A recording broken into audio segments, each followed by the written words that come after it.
right, welcome to the Sample Access podcast. This is a podcast where we talk about samples and how they have been changed over the years and how they have been used over the years. We know the sampling game is a big game right now in the world of music, and every single time we're always hearing something new, something exciting, and we know a lot of people want to hear how these sounds have changed and what has changed about this sound, and that's why we're here. The trio right here, we're here to like educate as much as we can with the knowledge we have and knowledge we have researched on to give you what you need to know about how some of these songs were made and what kind of genres has changed and everything beautiful about the sound. So once again, welcome to the Sample Access podcast. The trio you can see already. I don't know if you can see them. I'm sure Greg will probably have sorted that out because the last time it was one face per time. But if you're not seeing us, I'm just going to quickly introduce myself and I'm going to let the guys introduce themselves as well. My name is Nelson Wayne. You can call me the metrics. That's what I like to go by, and that's what I go by exactly. So we got Guega right here as well as Louisa, but I'm going to let them introduce themselves. So let me start first. Guega, what's up? How you doing? Hey everyone, hey Louisa, hey Nels. Thank you for thank you for watching the last one.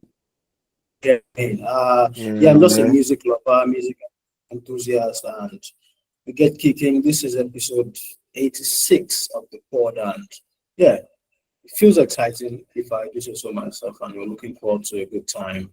Ultimately, a good time.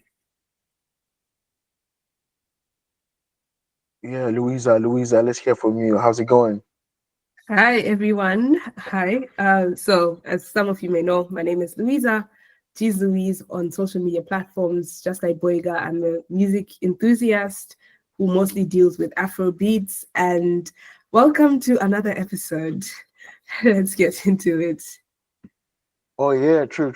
Let's get into it. I've heard from the guys. You have like full box of knowledge ready to be shot at you because these guys are they know what they're saying. They know their stuff. But basically, you saw us not to make this too formal because I don't know why we're speaking very, very formal and everything. Even though you guys are looking fire though. Boyga, man. It's almost, Wow. it's almost like it's almost like we can't avoid. Maybe it's me, maybe it's you. The technical, everything too serious, but yeah, it is what it is, right? Yeah. We get too serious. I think it's because of the fact that we have you know, full backgrounds in radio. So the official has to come out every single time. We wanna keep it a buck, 100, one of all the time. But yeah, I feel like we should be a little bit more flexible. But like I said though, you guys look amazing. At this point, it just kind of feels like I'm just helping to like moderate two wonderful people talk because I feel like I feel less stressed. I also feel less prepared for this in terms of appearance, but I'm sure we can balance up. I'm feeding off the energy from both of you. So, but yeah, let's just get straight into it. Before we get into the samples, it's a fully packed show today, and the range for today is quite exciting. I must tell you, because uh, if you have been listening to the pod for a while, you know that we always try our possible best to go from one end of the spectrum to another end of the spectrum in terms of like how we talk about samples. And we're doing that today as well. Like our sample list today is quite nice. But before we get into the sample, it's always nice for us to catch up a little bit. So maybe this time we'll just start off with Louisa. Louisa, what's going on? What's been happening?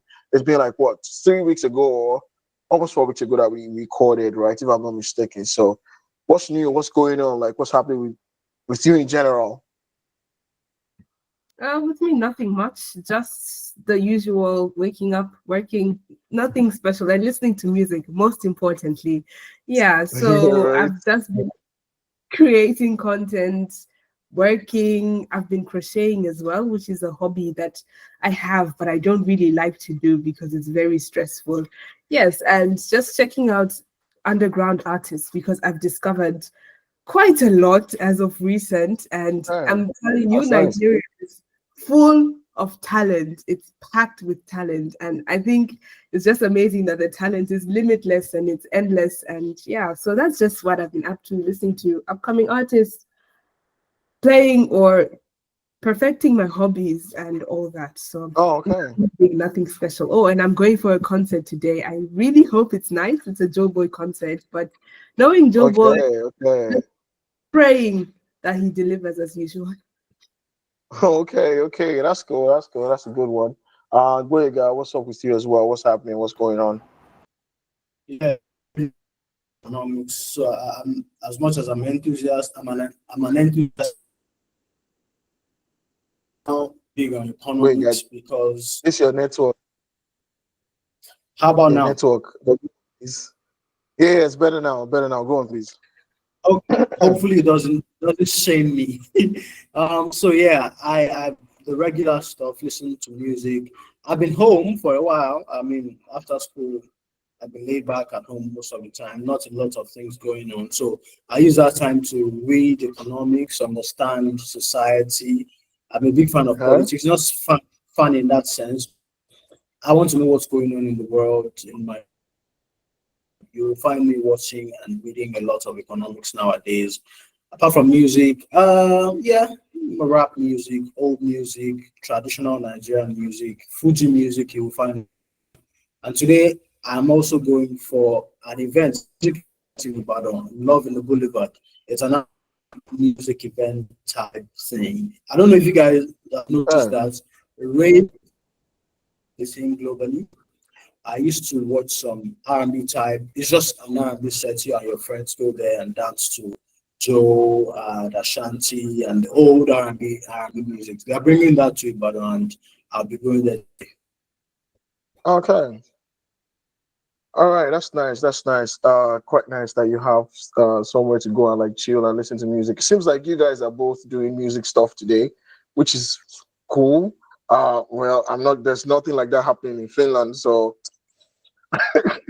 I just did. I just did. But for me though, I finished my. I'm almost done with my masters, basically. Though, like, just I'm at the last stretch. I have done all the presentations and everything needed. I just need to put in my thesis, and then I can say, yeah, mastery in radio chemistry and stuff like that. But yeah, yeah, it's all cool. It's all nice. But basically, I've been like in the loop of like having to like study and read a lot of stuff. I really want to get back into reading. In fact, I purposely went out to like get a couple of books, like physical books that I would want to get back into reading because I kind of feel like I've missed out a lot, having to like hold the like paper and just read through stuff. But of course, I've also been listening to music, and that's the main reason why we're here today. So we're just gonna like progress into that. I've been listening to a lot of stuff. Some of them I've shared with you guys already, so I feel like our listeners will probably be the ones that would be sharing them for the first time. But I've been listening to a lot of like old stuff and new stuff at the same time, trying to catch up with the times. That is my goal, to become a Gen Z in terms of sound. I'm trying to get in tune with all the new stuff that is happening right now so that I don't feel left out when people are telling me about like new songs. But yeah, last pod we spoke about like singles, right?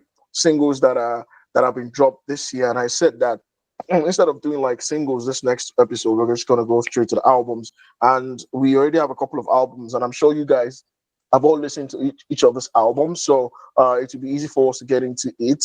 I have listened to quite a few of them. I would not lie. I've not listened to every single one of them, but the list that we're going to do today is quite straightforward. So we have Manifest from Ghana, King Madi from Nigeria, obviously, Ruga from Nigeria told us to listen to that album. And they recently released five album, the fifth album by Davido.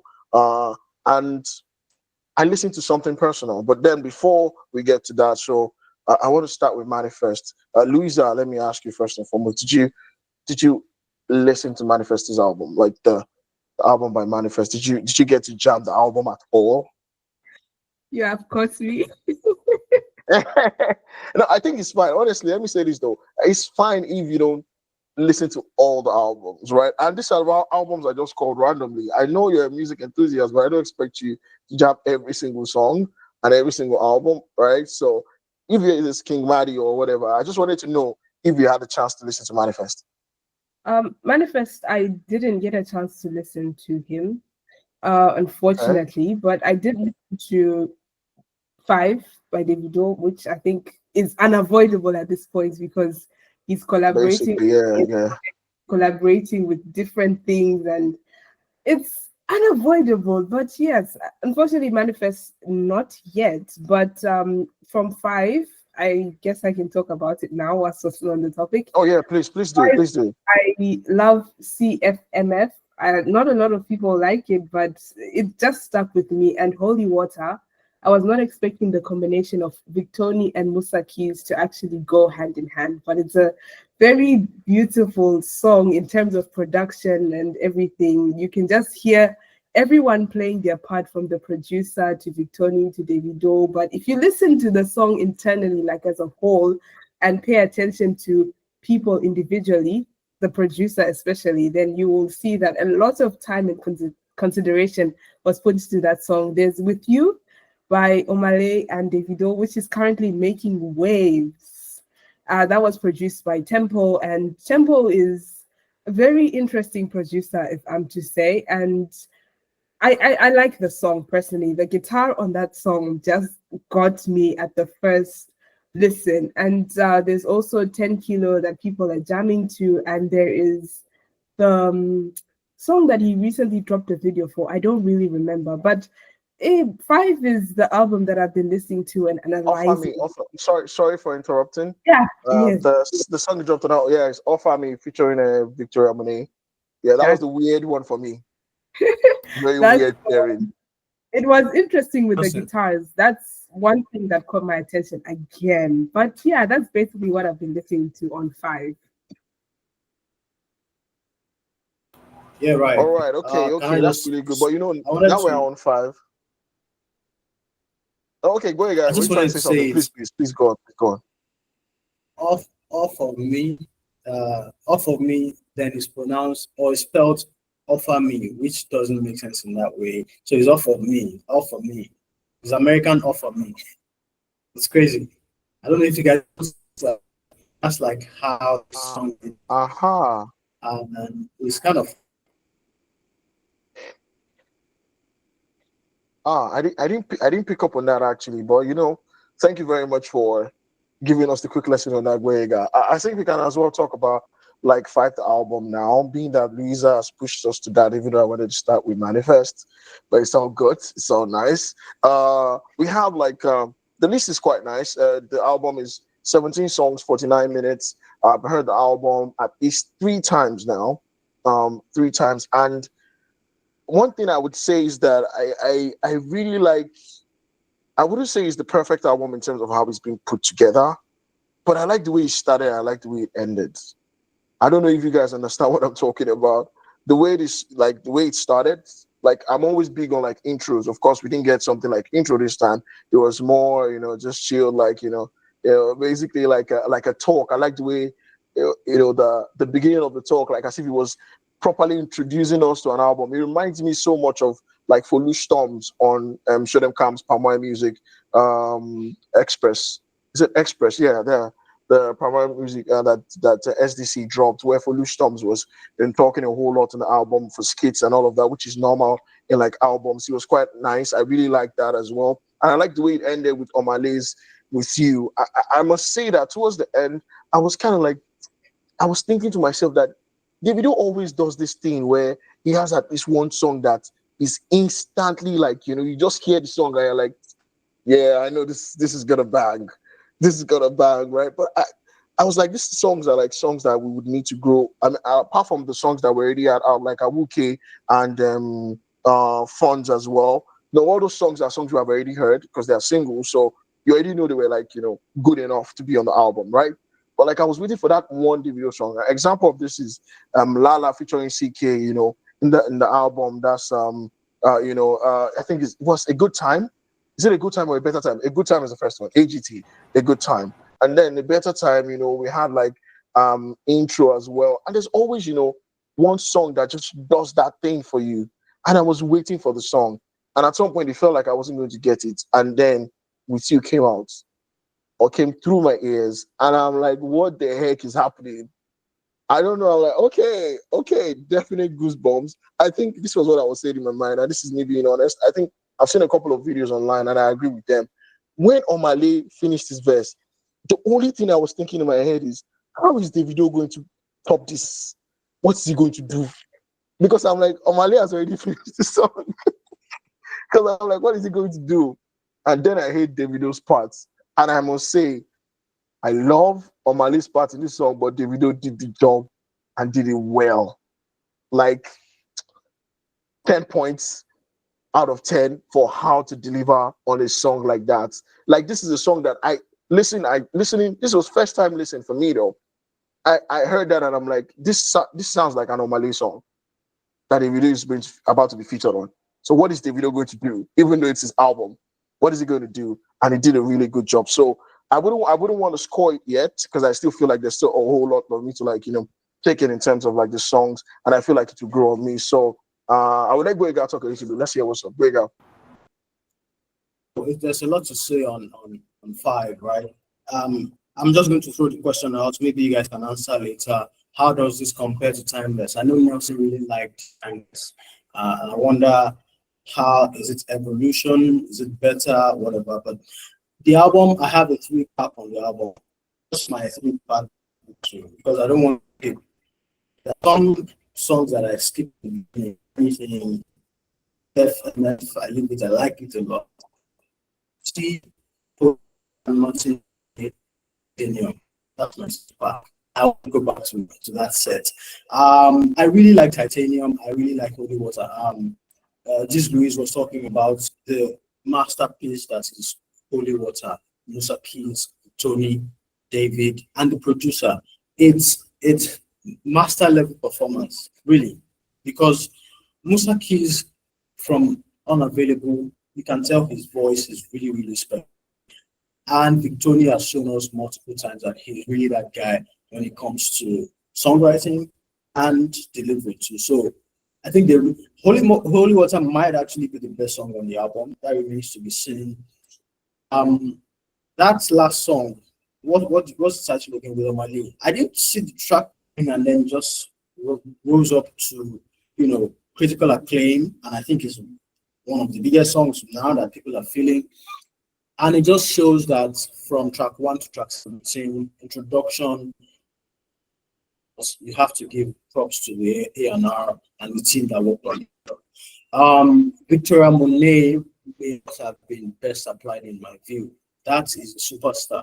I first learned about Victoria Monet in 2012 when I heard Nancy's album, Life is Good. Victoria Monet is on a song called You Wouldn't Understand. Guys, go and check out that song. That's one of my best songs by Nas. And Victoria Monet delivered. On My Mama, she was on fire last year. Was it last year or 2 years ago? She won Grammy or multiple Grammys. So that is a global superstar. Why is maybe your family will, or for me, will pick up later, but I think we could have gotten something better from Victoria Monet. Probably a silly critique, but that's just, I'm sorry if it offends anybody, but that's how I felt when I heard that. But ultimately, I think David has shown that he's a hit maker. Here now we have at least 4 songs that are bangers. Holy Water, CFMF, the song with Omale, With You. And I think there's one more. Titanium is crazy. I listened to Titanium. I enjoyed it the first time just because of the beat. And by the way, there's a sample lesson here. Maybe you guys can help me. Is Titanium by Davido a mirror of Titanium by Sia? Titanium. So, but when I listened to the lyrics and the message of that song, it made me like it even more. I'm going to push ahead. I want to keep going. I won't let negativity and that type of energy. So I really like that. And I think that should be all from me. Shouts to David and his team. And I'm just happy that, everybody can say, yes, he has a very solid discography of bangers upon bangers. Yeah.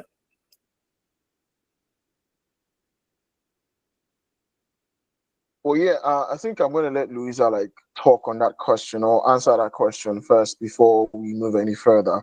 So, Timeless and this one, and I know it's quite early, so I would say don't put too much pressure on yourself in responding to that. But what exactly do you think? For the first month of listening or first few weeks of listening, what would you say compared to Timeless? How would you say is it better? Like Boyega said, is it a step up, or is it on par, or you feel like it might get on a life of its own and there would be no comparison whatsoever? Oh, okay. So in my opinion, based on the first week or two that we've had this album so far, I think Timeless is a beautiful album.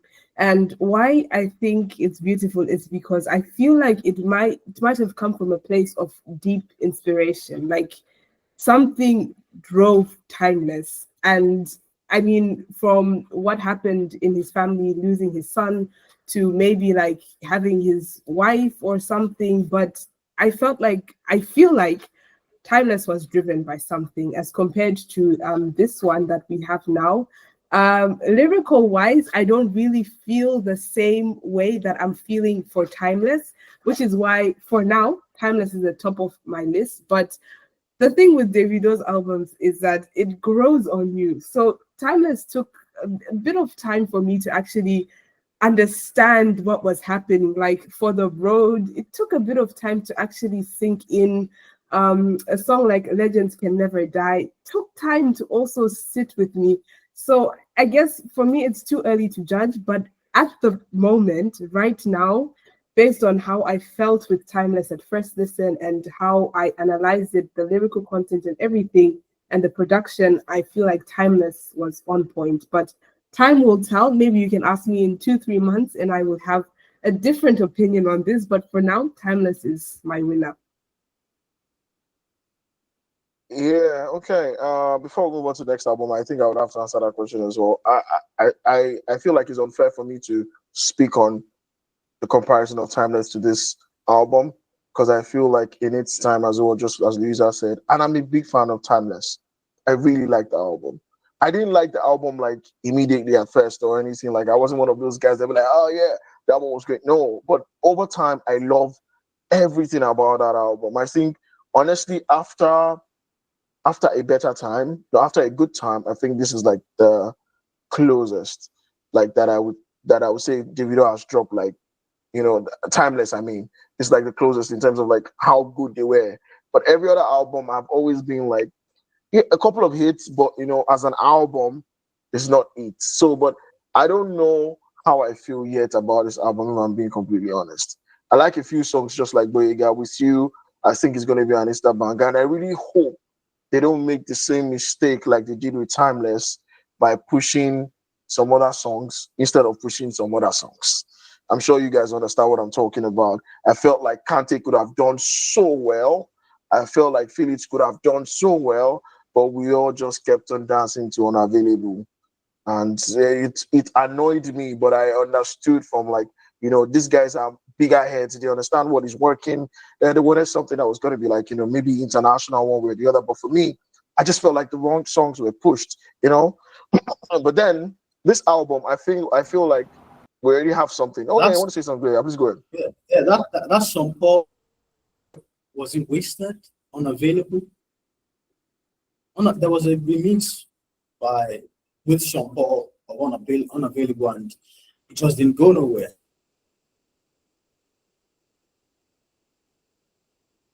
You're I muted. feel like yeah, I'm sorry. I feel like Unavailable, yeah, it's a very good song, but it was not just the song.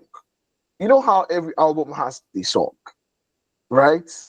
There's just always a song, and because I know nothing is really organic right now, but you know what people would feel like. For example, at the moment right now, if it was just like a regular folk that you were asking, what is the song to push on this current album, on Five album? It's a no-brainer. It's with you because it's just that song. Like you don't need to understand. I mean, even we Nigerians don't really understand what Amale is saying at first. That brother has to You know what? screenshot a lyrics word so that we can actually follow what he's saying. Sorry, in my defense, I actually checked the lyrics like the day it came out, and what I was trying to sing from the lyrics and what he was singing were not matching. So the lyrics were actually wrong on Apple Music, and then he corrected them. So I don't blame him for dropping a screenshot because I was also confused. Yeah. But guy, want to say something? Please go on.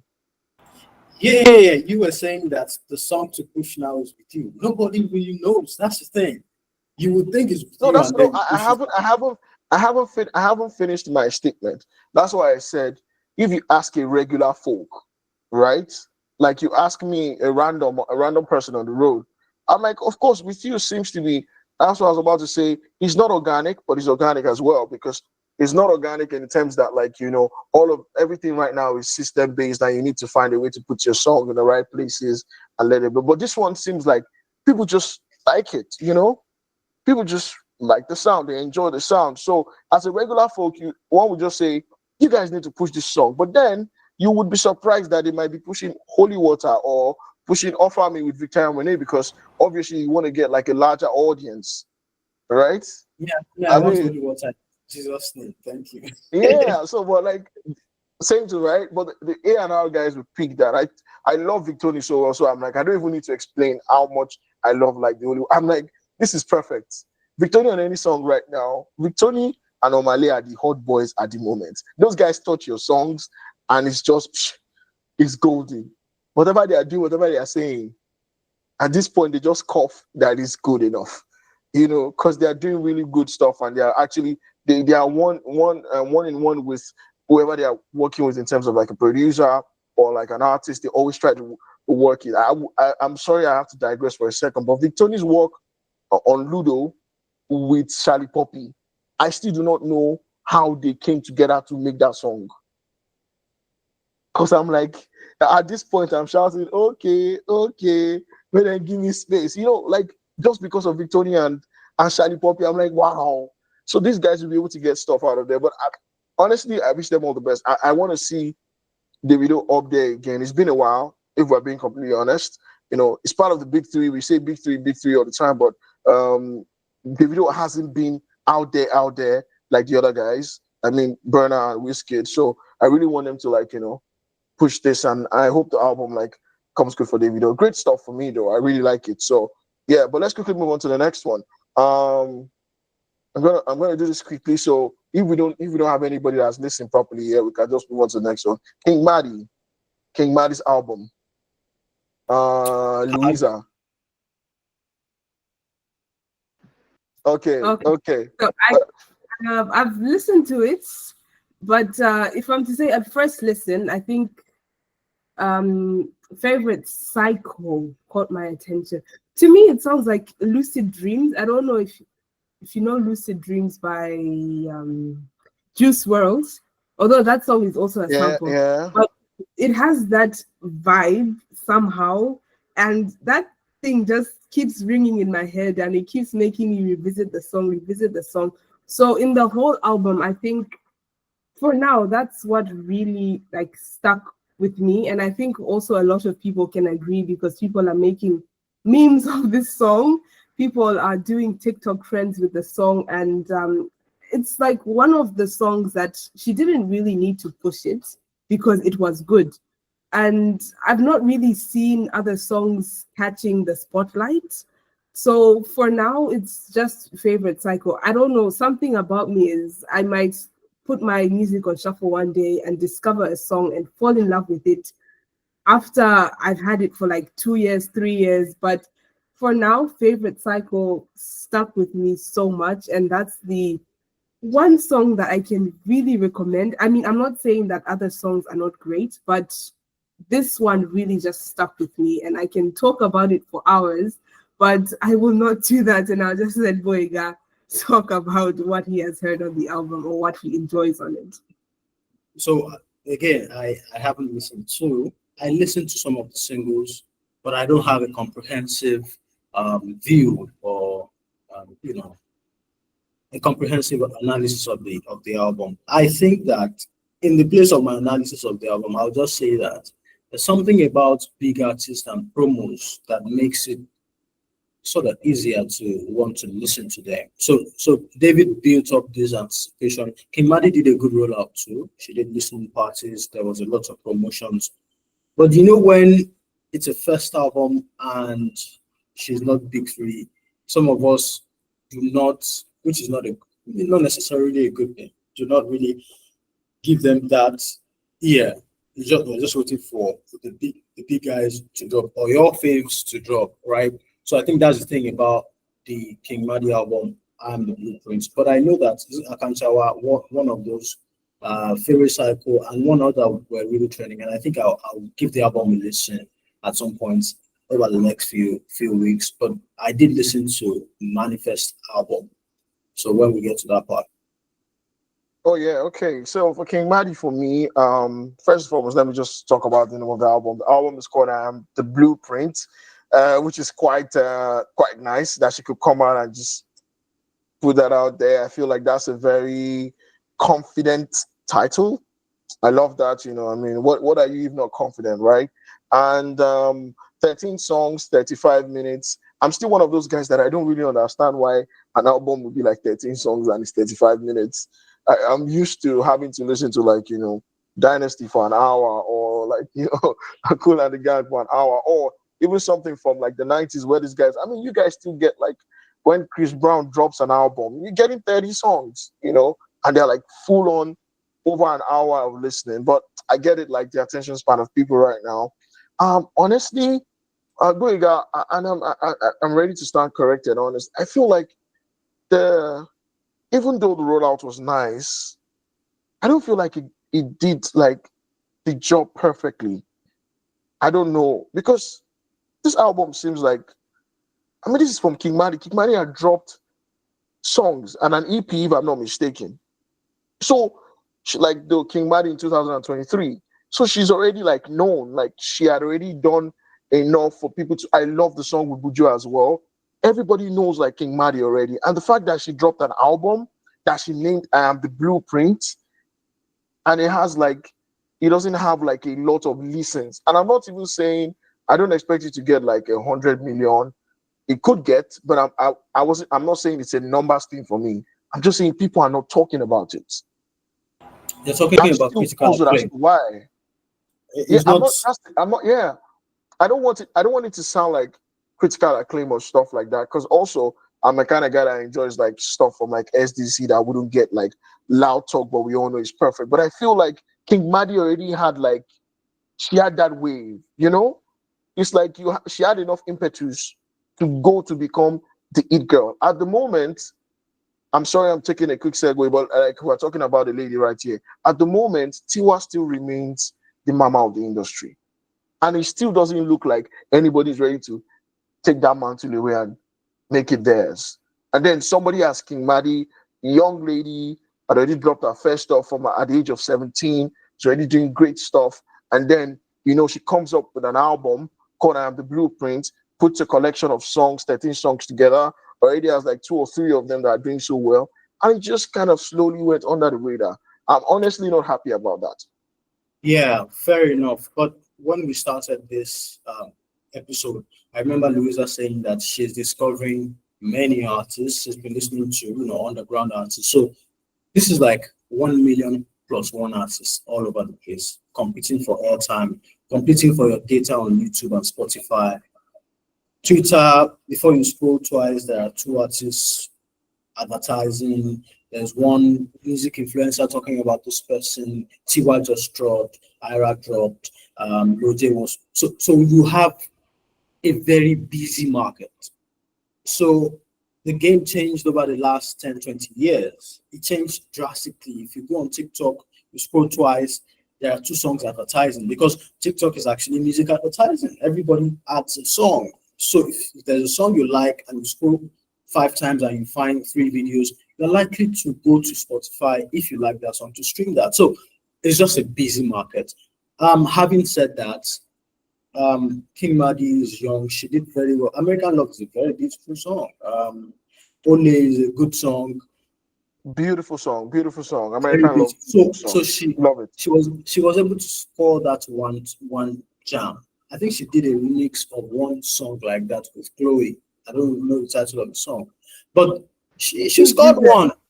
Pink Vision. I'm Yeah, not It's Vision, sure. Vision, yeah. Vision. It's So so Vision, it's some Vision. so Yeah, some quite nice too. so sometimes the first share of your debut may be something may not go well with the PR and marketing, and or it's just naturally not accepted now. If she does another one, say a second album, and people are like, she's actually, I mean, most of us know that she's great, great, great. She's a superstar. She's like Taves, 17, 18, 19, 20 year olds doing amazing. But somehow they didn't get the ear or the publicity they need right now. But with the second album, people may now go back and say, although the time is gone, look, that album was really good. Ultimately, it's a busy market, and that's just what I can say. I'm sure there are other reasons, but it's just the way I look at it now. Be grateful for when you score one hit song. Be grateful when you get two. When your album doesn't do that well, don't let it tear you down because you actually did a good job, but the market is just too busy. Yeah, and just to add on to that, I mean, maybe it didn't do well now, but who knows, in 5, 10, 15 years, it could do well because music never expires. So the way maybe Michael Jackson's song can trend today or Fela's song can trend tomorrow, it doesn't expire. So just because the time has passed and maybe people didn't really rate the album or didn't give her the listening ear, doesn't mean that in 5, 10 years, YouTube will not just vomit it on your FYP and then people start jamming it because right now I'm getting recommendations of 10 years ago, like this Lagbaja song called Did I? It came on my feed on YouTube and I just discovered it like recently and it dropped like 14 years ago. So that's why I'm saying that music doesn't expire. Tomorrow, Yeah. someone might discover it, it will go global and she'll have a spotlight, but maybe for now the PR is not the best. It's a bit weak. But with time, maybe just one person will play the song and the whole world will go crazy for it. So, yeah. Yeah, now let me just quickly make 2 points. So David went on this promo run in America doing Breakfast Club interviews, backfield, like 16 different interviews all over the place, going to these NBA games, spending money just to be able to get. So, and then he already has 4 good albums, in the background. He's Davido. He has that heft, that clout. So he's going to do better. Having said that, I wanted to make another point about I hope I'm not forgetting about okay, I think I lost it. If it comes back, I'll share it. All right, man. Thanks, Vega, and thanks, Louisa, for that. Well, I will just say this. I listened to the album. I really liked it. For a debut album, I think it's quite good, well put together. Could be better. I think I don't know whether it's because I don't know how like her creative process goes, but I just kind of feel like it doesn't feel like her 100%, right? It feels like a machine at work, if you get what I'm saying.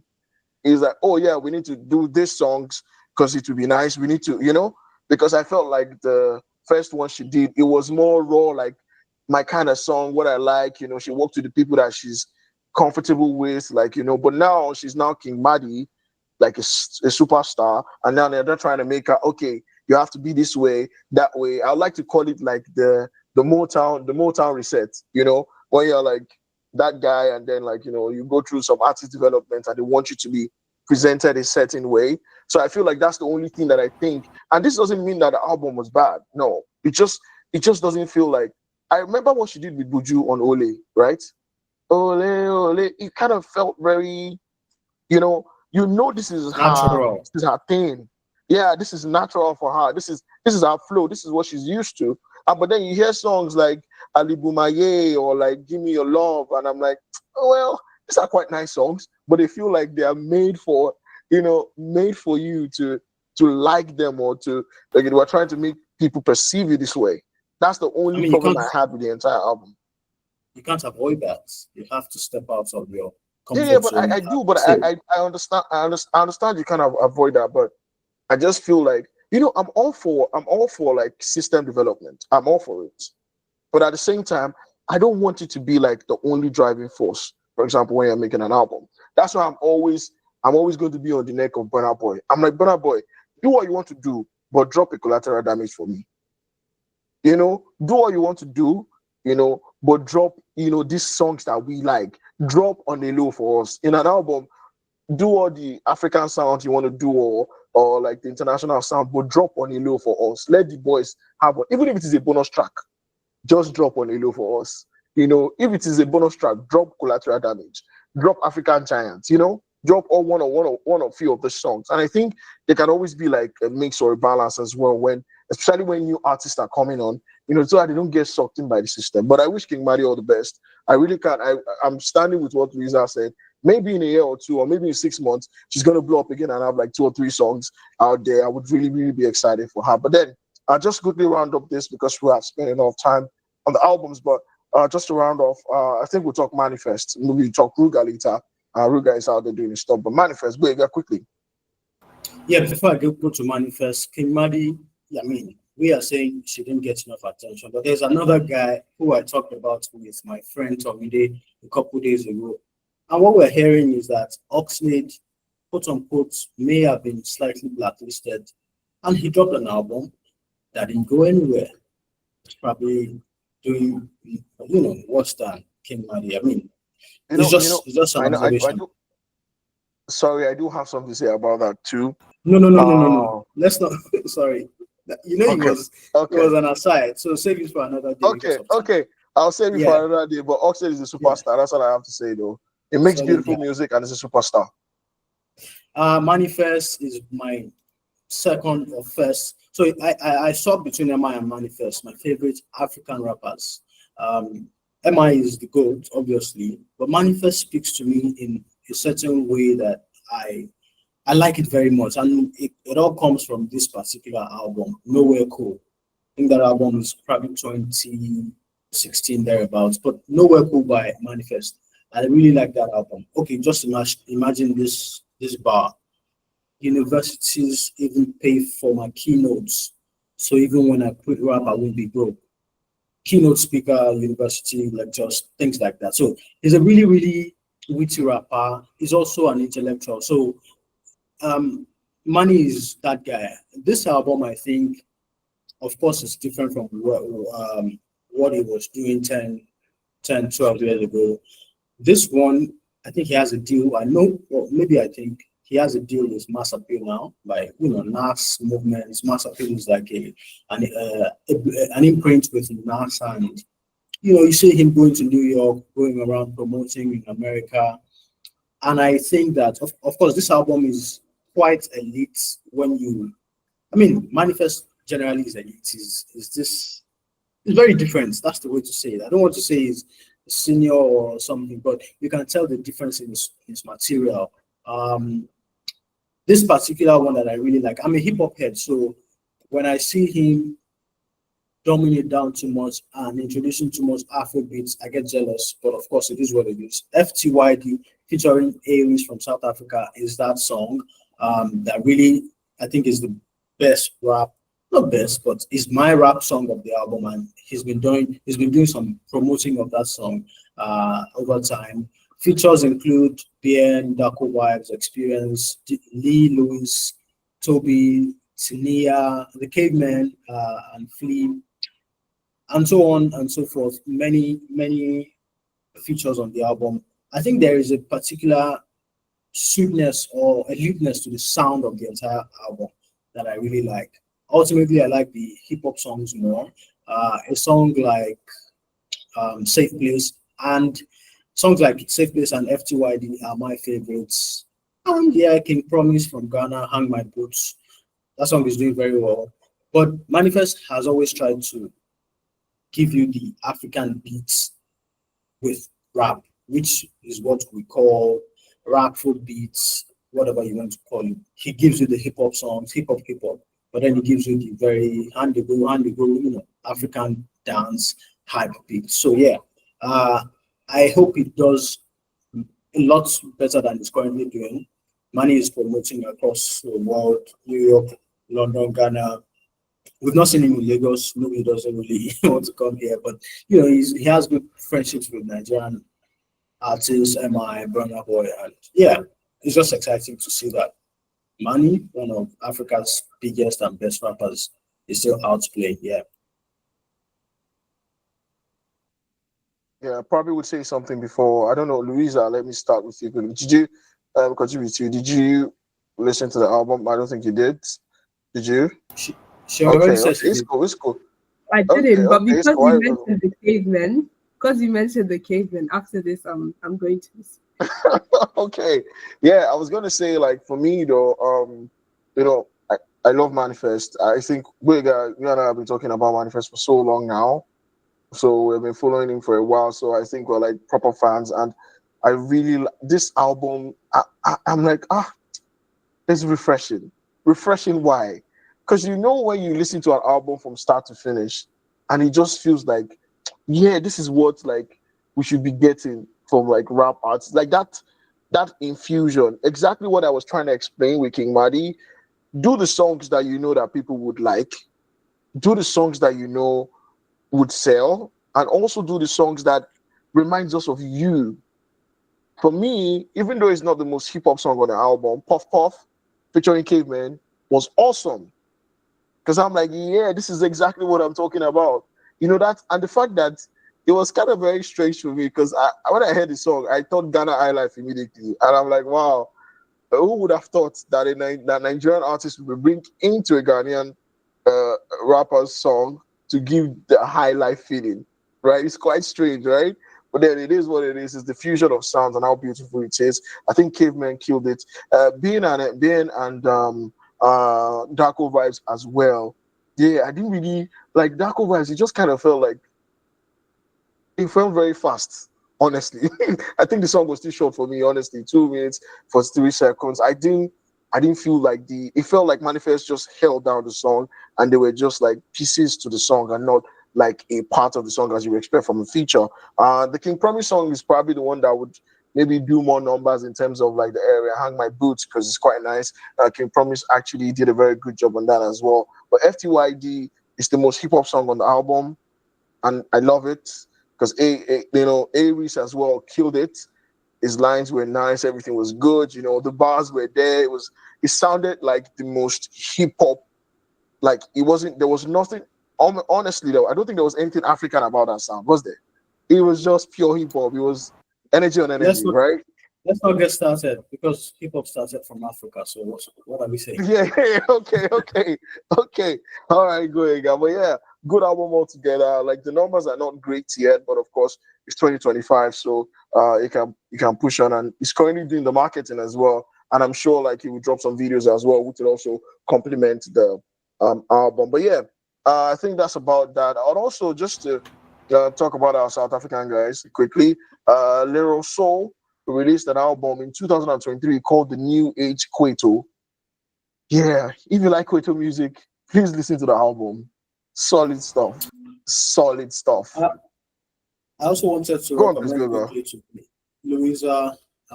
There's a song by Manifest that you will definitely like. It's from a long time ago.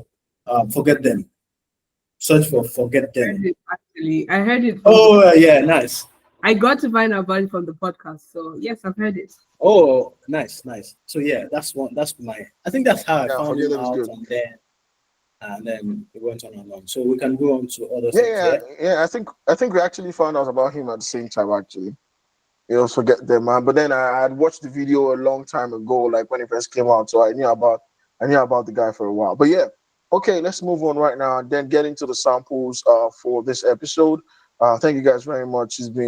It's quite hard to be able to like cover a month in like few minutes, but we try our best. Done what we can.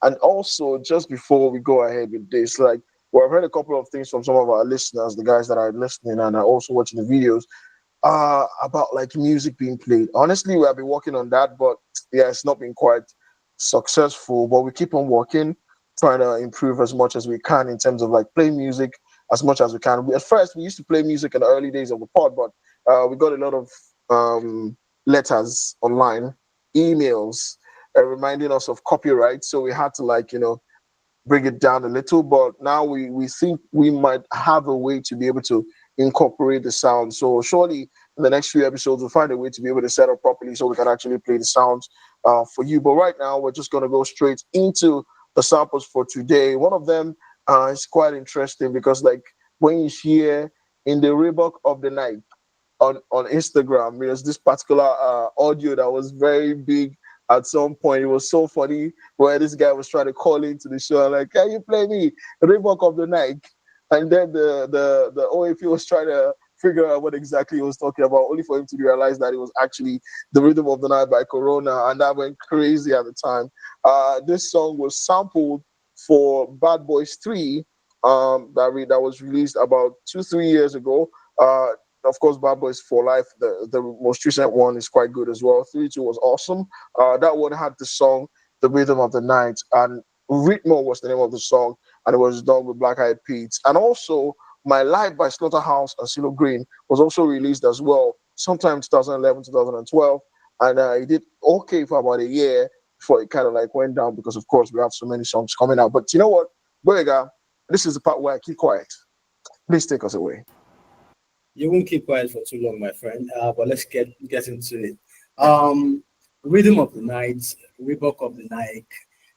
I am not very big on old music. I'm just catching up because of this man, Nelson. But I'm having to find out about a group called Debarge in 1985. That's about 40 years. This is like a 40-year, crashed into 4 minutes or 5 minutes of some analysis. So over the last 40 years, that song has been used multiple times by different artists. And I think the the group that may have given this song a new life in 1995 was the group called Corona. They are an Italian Eurodance group, a group of producers and musicians coming together, and they made this song at that time in 1995. So the Barge, you can call that sound electronic funk, particularly the song that they made, The Rhythm of the Night. It was at the time funk electronic music. And by the time, 10 years later, actually, Corona dropped it in 1993 initially, but 1995 was the official promotions and when it really blew up. Corona as a group, they had this lady who was their vocalist by the name Jenny B. But she said she didn't want to be out there. She didn't want to be on stage and stuff. So they had to introduce another lady to be the face to take that part of the song. Her name is Olga Souza. Olga Souza.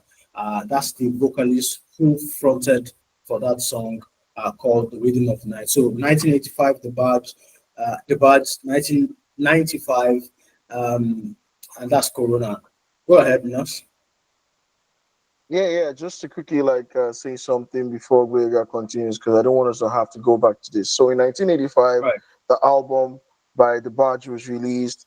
It was an R&B and soul album. It was one of the first albums that had falsetto notes used throughout the part of the album, because that was the thing that was very common with people with the Debarge family. The Debarge family are quite like a big family, as El Debarge, Sonny Debarge, Bonnie Debarge. Those are guys that have been making music for such a long time, right?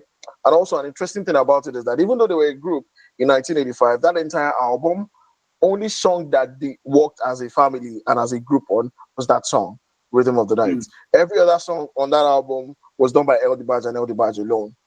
For reasons best known to them. I don't know exactly what the reason was, but a lot of people were creative differences and a lot of difficulties back and forth, but they were able to make a solid album out of that. And also, Rhythm of the Night is one of the biggest songs of the 80s. But then, a lot of people would not see the line between Rhythm of the Night and Corona's Rhythm of the Night. But of course, Corona's Rhythm of the Night was inspired by that Rhythm of the Night. The genre switch is quite large, and a lot of people might not hear the sample or even think it's a sample, but you need to understand that that song was actually inspired by that. Rhythm of the Night, anytime you hear it, that's an instant jam. You can listen to it. Of course, we drop that on the show notes as well. But yeah, Wega, please continue. So now some quick assignment for you after this. The Rhythm of the Night by The Barge, The Rhythm of the Night by Corona, same title, some similarities. And then Titanium by Sia, Titanium by Davido, 10, 15 years apart. I'd like you to, have something about that, behind. It may not be on the board. We may discuss it later, but I would just like to know things about titling of songs and how it turns out years later. Is there some kind of copyright that says we already use that title, you can't have that title, whatever? And then Sorry. this song sounds like one of those songs that are destined to be big. It's like iPhone 65, Double D. So one of those songs that there are so many of these songs in the 80s, 70s that were big at the time. Some of them just come back into our ears. I can't remember, but I know there are lots of them. So this one seems to have a certain twist to it, and then we can then push it quickly to Rhythmo, J Balvin, and these guys, Black Eyed Peas. Black Eyed Peas, interestingly, started as a group in 1995, the same year when Corona pushed the song. So, and then in 20, I'm not sure I remember now, 2019, Black Eyed Peas would make this song with J Balvin. When Nelson, please correct me. When was the first time Black Eyed Peas made their version, which is Rhythm? It should be 2019, if I'm not mistaken. But I can Great. confirm that quickly. Yeah, I think Read 2019 more is. by Black Eyed Peas. Yeah, 2020 exactly. But I think it was released. I already heard stuff about the song being made, but it wasn't released till 2020. I remember that in 2019, October of 2019, we had heard the song already because we knew the song was going to be a part of like the soundtrack for the album. I think Movie. it was made for that movie in mind. Yeah, That was the reason why it yeah. was made. So the song was already out, yeah, 2019, October 2019. So yeah, 2019, correct. Everything, Go on, please. everything feels calculated because J Balvin is very big. Black Eyed Peas are a very solid. I don't know if pop is the perfect genre we should call them, but they're a pop group who have been popping for as long as possible. They have this very big song, I got a feeling that tonight's gonna be. And then before that, in 2002, they have albums like The Beginning, Monkey Business, up to almost 20 albums. They've been popping for the longest time. Took a break at some point, came back, still popping. And this guy, Will I Am, yeah, solid guy as well. Go ahead, Nelson. And also like Corona as well. I'm sorry, I'm just butting in. I beg you, no verse for my interruptions. I needed but it. but then like Corona, um, Black Eyed Peas also had a lady as the lead at some point as well. But then she left and it was switched to Fergie. So we know Fergie a lot. And Black Eyed Peas, they have been dropping beautiful songs forever. So big shout out to them. I just wanted to point that out that it was something, also similar in terms of how Corona was by moving on to Olga to do the sound for this one. It also reminds you of a group like Change. Go, you guys remember Change? I'm sure you know Change. Change, the I Italian remember, band. but not fully. Yeah, I'm too not many. fully. Yeah, change used to have a lot of like artists like switch places over time. They had Luther Vandross at some point. They had Jocelyn Brown at some point, and like their list of leads at different points were awesome. Like they always had like awesome guys leading the sound. So it was a normal thing for groups, but for Black Eyed Peas, they were a group that had a lady, and then they switched to Fergie. But go on. Great. So just a quick button. Burna Boy sampling so to so has some kind of similarity, in my view, to this rhythm of the night, especially because this maybe I should say it's because of the way it sounds. There's an energy to the attack that you hear a cappella. There's a rhythm of the night, back to life, back to reality. So something about how the songs are. And 2020, 2019, Black Eyed Peas and Burna Boy coming back to bring back these songs from this 80s, 70s. Some similarities about that. I'm just going to go on to Slaughterhouse, the rap group from New York. They made my life in 2012, also sampling Corona, the song The Rhythm of the Night. So this is by many standards a popular song in the US and the UK globally. It's one of those global hits that keep on giving. Don't be surprised in 2030, some kid in UK or Nigeria, another Burna Boy, just wants to pick it up and make something like a techno sound or dance music. It will continue to live. Slaughterhouse, this rap group, King Crooked, Joe Budden, Joel Ortiz, who, by the way, Ice Prince and MI made a song with when Ice Prince was really at that peak. As the last guy I'm forgetting, Yellow Wolf. I think Yellow Wolf, but doesn't have enough visibility as a member. Slaughterhouse, they were It's really quite popular in the expected. scene as well. Yellow Wolf. Yeah, right. So Slaughterhouse made this song from that same album that was critically acclaimed in 2012, thereabouts. I remember Fast Lane. I remember Welcome to Our House, the album. And they had these, they were like a terror group. Everybody knew that these guys can rap. Joe Budden, of course, who is now one of the biggest podcasters around the world.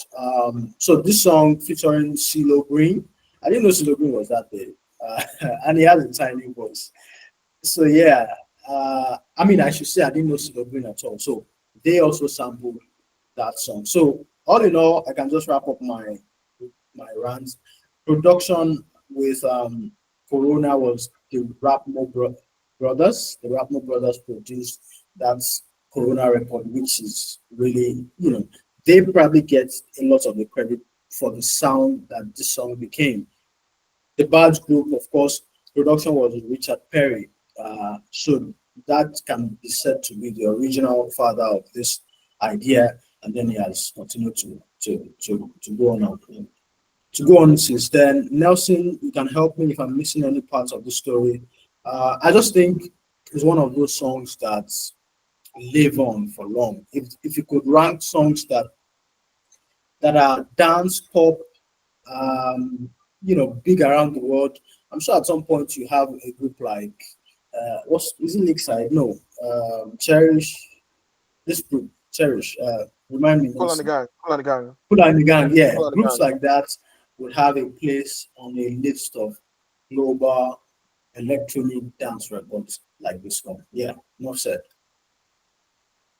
Yeah, just to quickly like round up on that too, that particular part of the talk. I think for me, I always like to like make it clear that like Ritmo, the song that was done by Black Eyed Peas alongside J Balvin, was directly sampling Rhythm of the Night by Corona. Now you wouldn't see a direct sample of Rhythm of the Night by Corona with the one that Debarge did in 1985, but it's always good to like point out that okay, there's been a rhythm of the night that was really big. Because most of the time when you speak about stuff like this, there are some songs that when you hear them for the first time, the name of the song for a certain group of people, they think one song, but for another group, they think another song. Example is Killing Me Softly. For example, if I was to put like Louisa on the line, just to show exactly what I'm trying to say, when you hear the song Killing Me Softly, what artist comes to your mind? I don't remember her name, but it was kind of like a hip hop type of vibe. Oh yeah, Um, yeah, yeah, yeah. Very old song. It's not Rihanna that will come to my mind. No, sorry, not Of Beyonce course, that of will course. come to my mind. I meant Beyonce. No, but it's an Yeah, old yeah. hip hop like type of version. But I Let, don't let, remember. let, The name. let, go, let Goiga help you. Goiga, let's go. Killing Me Softly. What's the first name that comes to your mind? Is that this lady that has one album, Lauren Hill? Yeah, Lauren Hill is the name that comes to mind, right? But then you remember that Roberta Flack actually is the original owner of the song. That's crazy. So No, no new ideas anymore. There's nothing new. yeah, and that's what I always say about like sounds. But the thing is, Killing Me Softly is the only song I can remember right now that has the same name, the same song, and won the same award in two different decades. Killing Me Softly won the best song, I think it was the best R&B song in 1973, and then won again in 1996 with Lauryn Hill and the Fugees, right?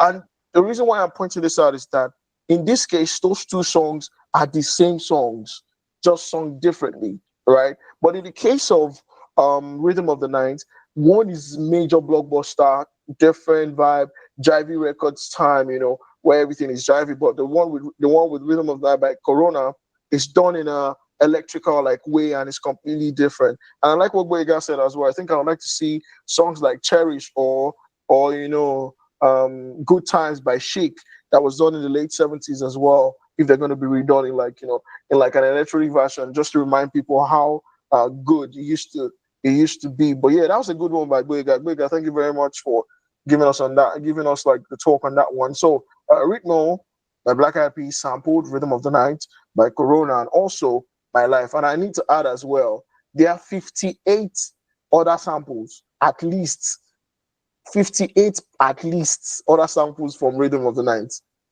by Corona. So it was a big, huge record. But now we're just going to move on to the next one. This one, we're coming back home. Ashana by Ruga was sampling a song that was quite huge in the early 2000s in Nigeria, No Letting Go by Wayne Wonder. And that's also something very interesting because we found out a couple of stuff while researching, but that's why Louisa is here. So yeah, I'm going to be quiet again. Louisa, please take us away. Okay, so this is actually quite an interesting topic, and I think we discovered it that day that we were talking on the call. So Ashana by Ruga 2023, and Wayne Wonder's No Letting Go was from 2002, I believe. And why this is so significant is because the person that sampled or the person that produced No Letting Go by Wayne Wonder is actually behind a lot of hit songs. And if you hear this particular clap in the song that you see on Brick and Lace's song Love is Wicked, you hear it on Pon the Replay by Rihanna, in a certain Sean Paul song. I have to check the name, but this was done by one person, and that one person's name is, I believe it's Stephen Marston, or Lenky, as they call him. And he's like a dance hall producer, and the name of the rhythm is called Diwali rhythm. So if you hear the clapping that is particular to this song, just know that you're listening to Diwali rhythm. It actually got its name from India. It was influenced by India, which is crazy because I never thought Indian music would influence such a rhythm that is known and popular in Jamaica and all across the world. And actually how this producer started out his music career.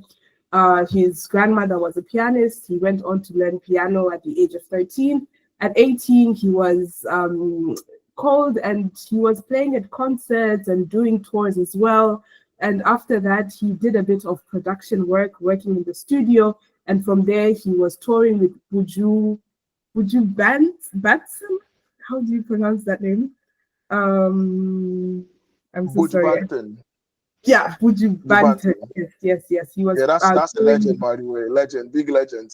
Yeah, they were touring together, and from there he went to different continents: Africa, Asia, Europe, and it's probably there where he, found and learned different cultures and different types of music. And after touring with Buju, he went on to create his own studio in his own house where he started experimenting with different sounds from different continents. And he was also doing his research, and there he got the idea for the Diwali rhythm, which we know and love to today. And that rhythm is also used in a song like Favorite Girl by Rema and Darko. It's used in songs like Salty Soul, Shake Your Bam Bam, Without My Heart by Tiwa Savage, London Girl by Wizkid, Missy Elliott's Music, and No Letting Go by Wayne Wonder, which is what we are talking about right now. And funny enough, Wayne Wonder and Lenky, the producer, actually evolved together because according to Wayne Wonder, they used to make music together and they used to have projects together. They used to work together until the year 2002, where they decided to collaborate and make the song No Letting Go, which was a smash hit. Prior to this song, I think Wayne Wonder had like 6 albums, I believe, and this one was the one that was his breakthrough single, and it was on the album that was called No Holding Back. And I think this was a big one for him, actually. That's a very good name for an album. You could feel it. If you're Like, at this point, I'm not anymore. So yeah, it was a smart strategy, I believe. And now fast forward 20 years later, Ruga decides that it's time to bring that song out of hiding. And actually it wasn't Ruga, it was Mastercraft in this case, because Mastercraft is the producer and he has actually been around for years. I think he was part of Kenny's Music at some point, which is a very old record label, and he has worked with Flavor producing Chini Baby. He has worked with, I think, with Wizkid as well and Lynx. He has worked with Timaya. He has worked with so many artists. Girl by Brackets and Wizkid. It was Mastercraft as well. So he has been around for quite a while. And knowing Ruga is normally with Cook Beats. And I was surprised to hear that it's actually Mastercraft that did this. And but I wasn't surprised that Ruga actually decided to hop on this rhythm because Ruga is someone that is known for dancehall. So it might have been Ruga's idea to actually bring in this beat and just, make something new out of it and produce this Ashana song, which the lyrics a bit questionable as compared to the original song. But yeah, I think it was a very good job. It was very subtle, very easy to miss because I missed it until it was brought to my attention recently. So I think if you listen carefully to just ignore the claps and listen to the little I don't know if I'm to call it a piano, like a flute, then you will catch the sample. So that was basically the sample of Ruga or Mastercraft sampling Wayne Wonder's No Letting Go, produced by Stephen Marston. Yes. Yeah, big Ruga, ups to. Oh, okay. I think Gwega will say something. Gwega, please say something. Yeah, shouts to Louisa for the breakdown. I mean, it's pretty interesting. I just wanted to ask Nelson in this case because he's the OG, he likes old music. So I listened to No Letting Go by that man. What's his name again? Wayne Wonder, and I can Wonder. hear similarities or some kind of brotherhood or some kind of era, same era related music with Shine Hair, Try My Love, with what's this man's name again? This guy that went to jail and came back. Is it Bite Cartel? Not Bite Cartel, sorry. But dancehall guys, Wayne Wonder, Maxi Priest, Shinehead. What's the similarity between the music that was called dancehall early 90s before that time? What's kind of the vibe? Like, is it Jamaica? How does it come together? Uh, it's mostly just called like the Caribbean sound. First and foremost, before I start anything or say anything, I want to say big shout out to Mr. Sonny Wiki. Uh, and Lisa, that is Mastercraft, by the way. His name is Sonny Wiki, and he's been doing stuff for a long time. And yeah, at this point, honestly, I would never be shocked by anything Mastercraft does because Mastercraft has done it all from cheesy love songs to street songs, and to like rap beats. Mastercraft is that guy, plays a couple of instruments that I know for sure, and he's very, vast in terms of his knowledge. He's a guy that, apart from him and Don Jazzy, I think there are like very few producers that I know that they would give me any kind of beats and I would say, okay, yeah, they probably had this, good thought process. And I know for a fact also because I've seen a couple of interviews with Sonny Wake, aka Mastercraft, and I know he's a student of music, so I wouldn't be shocked if he had heard that sound. I'd be like, I want to recook this. And also, big shout out to Ruga as well because she always tries to like touch on like like old stuff. Also, just like Olamide, I think Ruga is also a student of music, which is quite good to see. And I think we're already seeing that now slowly with people like Rema. I think if we go back to that phase or time of when we have our artists actually listening to old music and like consuming like a lot of songs, you would be able to see a difference on how they approach music in general. But yeah, go again now. Back to your question. Shinehead, Maxi Priest, Wayne Wonder, the guys that did major stuff like Shabarangs, the early guys in the early 2000s. I think one thing, 2000s and early 90s as well as down to the late 90s, the Caribbean sound has always been a thing. In fact, if you check the hip hop culture, it started from the Caribbean sound as well. But there's a raw Caribbean sound that then leads to like the usual like what would I call it now, the dance hall, right, or the reggaeton, because reggaeton is more, yeah, is quite like it's not very danceable, but very exciting to listen to, right? So I think that's what brings them together. And the sound is not synonymous, but it's kind of it's their thing, right? They it's a sound that you can pin to them, you know. I'm saying synonymous because it doesn't mean that they all sound alike, just like the way we have with like the Diwali rhythm, the clap, where we could share 10, 15 songs. I mean, any song that uses a Diwali rhythm and uses that bass of that beat, they might not sound the same because the beat itself is very flexible. Because for example, if you hear Wayne Wonder's Not Letting Go and you hear another song that has used the Diwali rhythm and the beat, if it is sung differently, it will sound like the same record.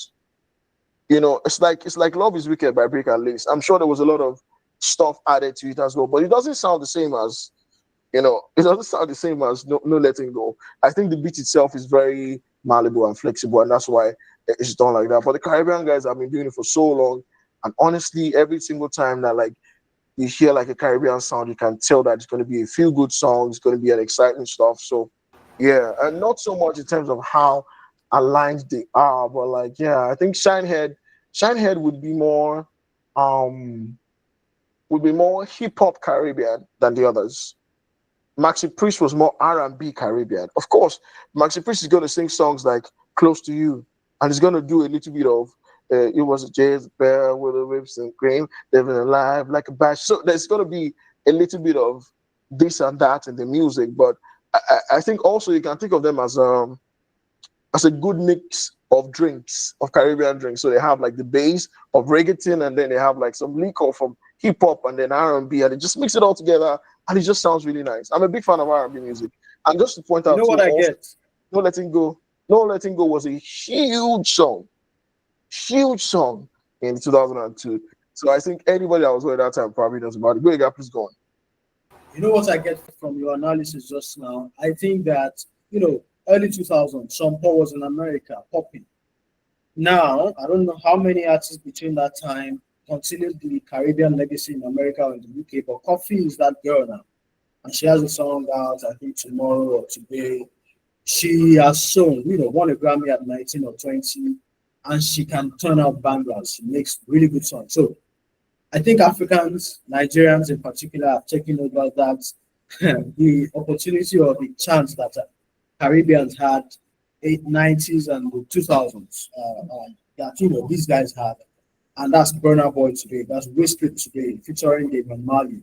The collaboration and the street of the world. That's what I hear from what you say.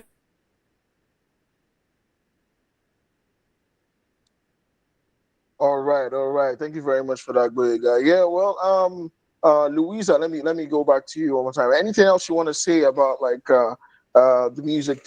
Are you have you ever like been a fan of Caribbean kind of sound? But because it felt like Boyega and I were speaking about some kind of songs that you probably have not really paid attention to. Because Caribbean sounds used to, I remember, I mean, like Get Busy, for example, by Sean Paul. Shake that, yeah, and I better shake that, so, well, Also, would you say Diwali. like or? I said that one also has Diwali. Oh, yo, definitely. That's true. That's true. Yeah. Okay. Yeah. True. But then, just my question though, like, have you been someone that's ever like listened or liked like the Caribbean sounds, like Coffee, for example? I think Coffee is most recent. So I think Coffee. Have you like been someone that would listen to Caribbean sounds? Uh, my childhood, maybe back then when you know, there was mainstream, like you just couldn't really select. We didn't really have a selection of songs, so I would listen to what's popping. So that was the Get Busy, Sean Paul. That was Pon the Replay. Love is Wicked. You know, those were the interactions that I had with Caribbean music, and maybe some. Who else used to do Caribbean music that I knew of? I think let's come back to more recent times. I think there's one artist called Roman. I'm not really good with names, I'm sorry, but there's a song that he made called Cry Tears. I think I Cry Tears for You or something like that. it was like a song from that area, and it really sounded good. So when it comes to Caribbean music, I think that I mostly listen to their vocals than I listen to the beat, because I already know like the pattern of the beat. So to me, it's not really something that I go to, because I feel like I can kind of predict the end of the beat from the beginning, which is why I don't really turn to that music. But Coffee has a really nice song. I really love Toast by Coffee. And I highly suspect that Ruga by Ruga is or got inspiration from Toast by Coffee. But I will just keep trying to prove that theory day by day, and then the day I do, then I will publicly come and say it with my full chest. But yes, Coffee does have nice music. Lockdown as well was nice. So when I I hear love Burning. something that again, I love Burning by Coffee. That EP, Rapture Burn, I love it. Blazing. yeah, she's really That good. EP She's is crazy. good. Yeah. And she's dropping a song, or she has dropped. I saw something that she posted recently after being quiet for a while. But yes, every now and then I do dip my toes in that field, but it's not something that I revisit often. Yes. Oh yeah, that makes sense. That makes sense. I was gonna like say a big shout out to Egyptian to in 2010, 2011. You know, remember Hold Ya? Girl, let me up, hold ya, put me arms right around ya. Yeah, you gave me the tightest. You know, that's like that's a big jam as well from the 2000. And also, I think he has his replay should be more Caribbean and shawty. He's got a melody and my that I can't give. You know, that's more. So I feel like they have always been on the scene, and that's why I always big respect to Caribbean. I think Caribbean songs are awesome. I love them. Sometimes I get into like it's not a rabbit hole because it's like this one is a nice one. I just go into like listening to their stuff for long periods of time, and yeah, big shout out to them too.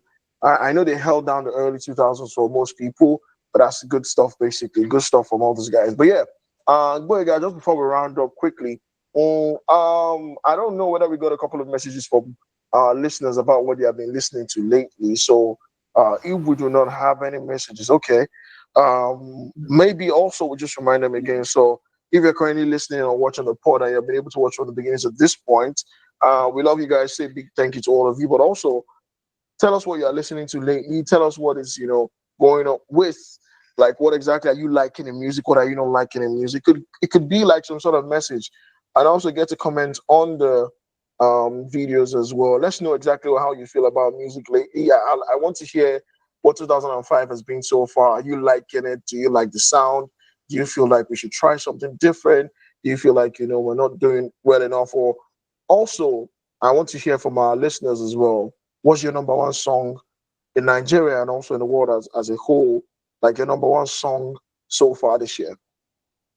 Yeah, go ahead, Yeah, Gal. You we'll have be something to looking say? for yeah, we'll be looking forward to feedback from all the platforms that we post on Spotify, YouTube, Apple Music, yeah, Apple Music, Apple Podcasts, and a lot of the listening platforms on audio. You can just leave us a message there, and if you can't, you can send us a mail. We want to read from you. Sampleaxis1 at gmail.com. Again, sampleaxis1 at gmail.com. So we'd like to read from you. Tell us what music.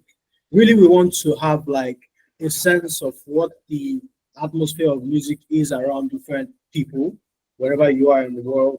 If it's Afrobeats, if it's hip hop, we want to have a sense of what's really popping around different communities, and it will be really helpful to have your feedback in the podcast. Yeah. All right, Louisa. One more thing. Anything you have to say before we run away from this place? No, but I just wanted to say, guys, thank you guys for listening to the podcast. Thank you for tuning in, music lovers like us. I mean, if we could have 3 hours, I know we would definitely utilize this platform, but people's attention spans these days, not really the best. But yes, we can talk about music all Yeah. day, and we appreciate you guys for listening to us talk about music, and just let us know as well what you think about the podcast and what you think about certain songs or your opinions on what we say about samples. Don't be shy, please. Yeah, just let us know in the comments or send us a DM or an email. We are all ears. All right, thank you very much, Louisa. Thank you very much, Goega. So we'll be back again. Of course, just to let you guys know, currently our rate at putting out episodes is once a month, but we are surely looking forward to servicing you guys twice a month. That's the goal. And also, we did not forget, we are like the only comment I can remember from the last time is that they want to hear more music as we are on the show. So we would get to incorporate that, and also bring in as soon as we can sort that out as well. We'll bring in some music breaks in between the podcast as well, so that you can enjoy our sounds with us as well. So what we love and the songs we love to listen to, or we have loved to listen to, we'll play some songs in the middle of a podcast or during the podcast to make it more interesting. So it's not just us talking all through. But yeah, big shout out to everybody. Thank you, Greg. Thank you, Louisa. This is all we have for this month. We'll see you again next month. Peace and blessings. Bye, guys. Peace out, everyone. Bye, everyone. Yeah. Bye. Bye. Thank you.